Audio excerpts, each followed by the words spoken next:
पाकिस्तान तरफा खिते जी सूरत-हाल ते सलामती काउंसिल के ब्रीफिंग ॾियण जो फ़ैसिलो। नायब वज़ीर आज़म इसहाक डार जो गॾियल क़ौमुनि में पाकिस्तान जे मुस्तक़िल सफ़ीर सां फ़ोन ते राब्तो। सलामती काउंसिल जो इजलास घुराइण लाइ क़दम खणण जी हिदायत। परॾेही ऑफिस जे तर्जुमान चवणु आहे त पाकिस्तान सिंतास मुआहिदो मुअतल करण जे भारतीय क़दम खे उजागर कंदो। पाकिस्तान वाज़ेह कंदो त भारत कहिड़े नमूने खिते जी सलामती खे ख़तरे में विझी रहियो आहे।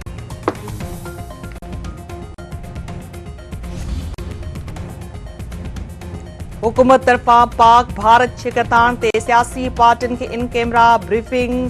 समा वारो वफ़ाक़ी वज़ीर अता तारड़ ऐं DG ISPR lieutenant general Ahmed Sharif Chaudhry सियासी जमातुनि जे अॻवाननि खे क़ौमी सलाह जी सूरत-हाल ते आगाही दिफ़ाई तयारियुनि सफ़ारती क़दमनि ऐं रियासती मौक़िफ़ खां बि ब्रीफिंग ॾिनी वई। वज़ीर आज़म शहबाज शरीफ जो मलेशिया जे हम मनसब सां फ़ोन ते राब्तो। पहलगाम वाक़े खां पोइ पाकिस्तान भारत में हलंदड़ छिकताण ते ॻाल्हियूं। वज़ीर आज़म शहबाज शरीफ जो चवणु आहे त पाकिस्तान पहलगाम वाक़े जी अणधूरी आलमी जांच लाइ तयारु आहे। दहशतगर्दी जे ख़ात्मे लाइ पाकिस्तान वॾो जानी नुक़सान बर्दाश्त कयो आहे। मुल्क इक़्तिसादी रस्ते ते हली रहियो आहे। कंहिं तकरार ख़्वाहिशमंद नाहे। पहलगाम वाक़े जी आलमी जांच में मलेशिया जे शामिल थियण जी आजां कई वेंदी।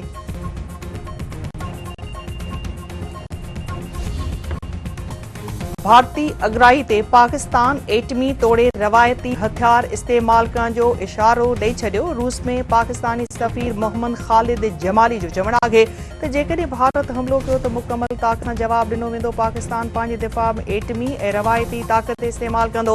पक्का इंटेलिजेंस सबूत आहिनि त भारत पाकिस्तान ते हमले जी रिथाबंदी करे रहियो आहे। पाणी मामले ते कंहिं बि क़िस्म जी अगराही जो जवाब जंग हूंदो। भारत जे हमले जी सूरत में पाकिस्तान पंहिंजी सरहदुनि जे दिफ़ा लाइ कंहिं बि हद ताईं वेंदो। भारत सफ़ारती सतह ते अकेलाई जो शिकार। खिते जे केतिरनि ई मुल्कनि तरफ़ां भारतीय मौक़िफ़ जी हिमायत करण खां इनकार। रूसी परॾेही वज़ीर सरगई लारोफ जो भारतीय हम मनसब जयशंकर सां फ़ोन ते राब्तो। संदसि चवणु आहे त पाकिस्तान ऐं भारत में छिकताण ॿितरफ़नि ॻाल्हियुनि ज़रिए हल करणु घुरिजे। मास्को अमन जो ख़्वाहिशमंद आहे। खिते में इस्तेहकाम ज़रूरी आहे। पाकिस्तान ऐं भारत खे छिकताण वधाइण बदिरां ॻाल्हियूं करणु घुरिजनि।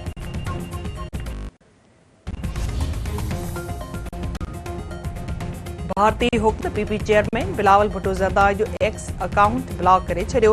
बिलावल भुट्टो ज़रदारी जो एक्स अकाउंट बंदि करणु भारतीय हुकूमत जी वाइड़प जो सबूत आहे। शाज़िया मरी भारतीय दहशतगर्द हुकूमत बिलावल भुट्टो ज़रदारी जो एक्स अकाउंट ब्लॉक करे बुज़दिली जो नओं मिसाल क़ाइमु कयो आहे। शर्जील बेमण मोदी जे बेचैनी मां ज़ाहिर आहे त बिलावल भुट्टो ज़रदारी जो आवाज़ भारत जे ऐवाननि ताईं गुंजे थो।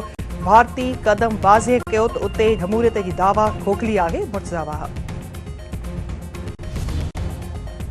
सिंध यूनाइटेड पार्टी जे सदर ज़ैद शाह जो आहे त केनालनि था रद्द थियण खां पोइ नई मिसाली सिंध जो बाब शुरू थी चुको आहे। केनालनि जो मनसूबो लिखी ॾींदड़ हाणे मथनि तनक़ीद करे रहिया आहिनि। सरकारी ज़मीनुनि जी अलॉटमेंट सां सिंध जूं ज़मीनूं बंजर बणिजी वेंदियूं ऐं डेल्टा तबाह थी वेंदी। सिंध जे मुख़्तलिफ़ शहरनि में ॿिए ॾींहुं बि तेज़ हवा सां वसकारो। गर्मी जो ज़ोर टुटी वियो। मौसम ख़ुशगवार। लाड़काने में ॻड़ी हवा सां बरसात। शदाकोट में तूफ़ानी बरसात दौरान घर जी भित सब नींगर दबजी फौत।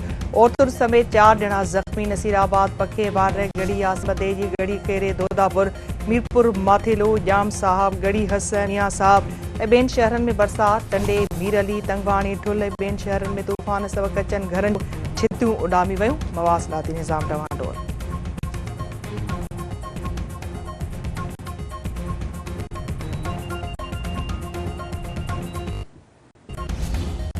ऐं ख़ैरपुर जे सिविल अस्पताल जो AMS 2 ॼणनि समेत था शराबत। पुलिस जो चवणु आहे त AMS एजाज़ मक्सी नादर अली ऐं नईं जावरी खे गिरफ़्तार करे कब्ज़े मां रोक रक़म मोबाइल फोन ऐं शराब हथ कयो वियो आहे।